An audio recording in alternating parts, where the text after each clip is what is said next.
Hello! Welcome to Florentino's Art Space and Gallery.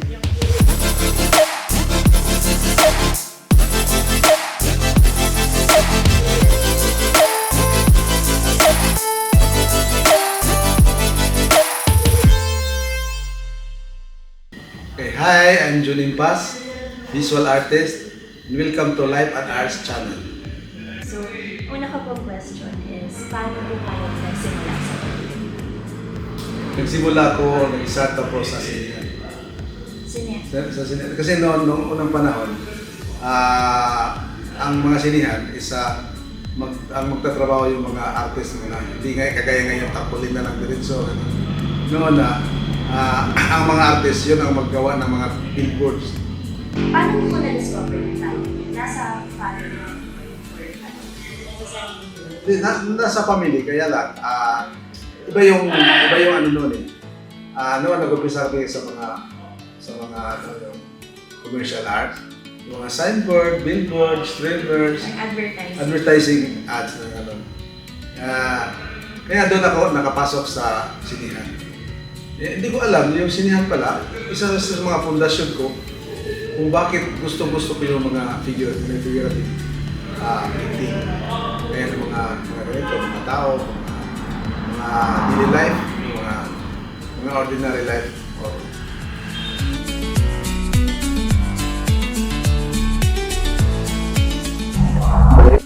So, kung anong pagnapunta, kung ano yung mga project ng mga kasama ko, ano gawin ko para matira. So, di ka ba yan? Kaya Gusto ko rin po sana naman yung experience ko po sa US. Kasi dito, kayo po nila, sir. Yung time na yun, mayroong party sa kanila. I-invite ko ang region sa kanila. Ang gawin din sa UST. So pagpunta doon, nakita yung trabaho ko. Asan daw ako mag-aaral. Ano bang natapos ko? Sabi na doon, parang wala siyang natapos. Yung laman nila doon, so natupid sila sa akin. Sa umpisa, sabi ko, hindi ako pwede kasi full-time artist ako. So, mas maganda lang daw kung pupunta ka sa Quiapo at magbili ka ng diploma, yun na lang yun. Kasi hindi naman daw kailangan yun sa artist. Iba naman yung ano ko, kasi noon pa lang, sa bata pa ako, gusto ko talaga magkatapos. Noon pala, kaya lang, hindi ako inalat kasi yung mga anak ko, yung family ko, parang wala silang kakayahan na mapag-aral yung kapatid ko, kaliban mismo. Pangalan? Hindi, pang-ano ko, pang-ani. 10 kanino ko kapatid ko. Kaya nga, nahirapan talaga yung family ko na sa amin, patuloy sa pag-aaral. Kaya ako mismo, high school pa lang ako hanggang ngayon. Hanggang sa natapos kong college. Ako mismo nagpaaral sa sarili. So yun ang challenge ko talaga. Kasi gusto ko, kaya nga, nung in-offer nila sa akin, kaya sabi ko, susubukan ko. Kasi sa totoo lang, gusto ko talaga magkatapos mag-aaral. So sa awa ng Diyos, dinarag ako. Ngayon, kasama na ako sa Tomasa.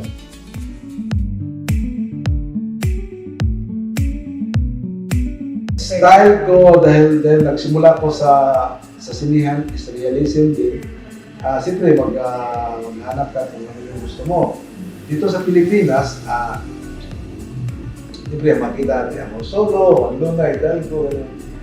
Tapos, depende na sa'yo kung ano gusto mong gawin. Ang artist kasi, hindi yung magpita ko dito, ipita ko to dahil mabinta ito. Kailangan talaga yung i-ano mo yung gusto mo. Yung problema kasi, yung iba, ayaw nila, di ba? Parang nagdali. Kasi ang problema sa artist kasi, ang tinitingnan nila yung in terms mo.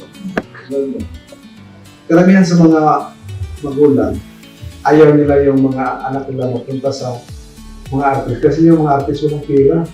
Hindi kagaya ng mga halimbawa kung engineer ka, businessman ka, is talagang maganda ang buhay ng anak mo. Pero pag artist, wala. Pero hindi nila alam na pag gusto mo yung trabaho mo, wala, susunod lang yung pera na yan. Ganun ba?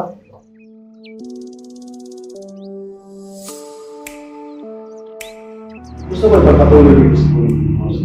Nag-umpisa na sana tayo. Kaya lang, dumating yung panahon na ulit tayo. hanggang buwan na walang ano dito, walang walang ilaw. Pagkatapos naman, second bagyo na naman, na sira naman ang daanan, ilang buwan na naman hindi tayo makapunta dito, kaya naputol yung mga plano natin. Pero hopefully, kasi ito naman talaga ang natin,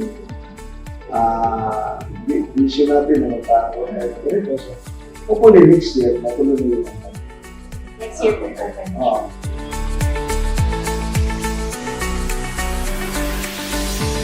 So, dito yung about life story ko. Nandito yung mga gawa ng mga portraits ko, mga figurative paintings, at iba pa. Start naka-focus po siya sa story. Yes, sa life story. And then, saan po namin? Sa ngayon, sa akin pala, kasi ako pero meron na kami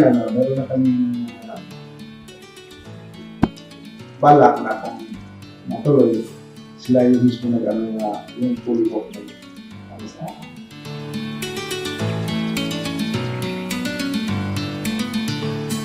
Kailangan kung talagang passion mo talaga yung art, kailangan tuloy-tuloy lang. Hindi yung, hindi ako pwede dito kasi wala akong ganito, wala akong ganyan. No? Kasi para sa akin kahit lapis lang yung materials mo, basta pabutihan yung trabaho mo. Hindi mo alam, makarating ka na sa gusto.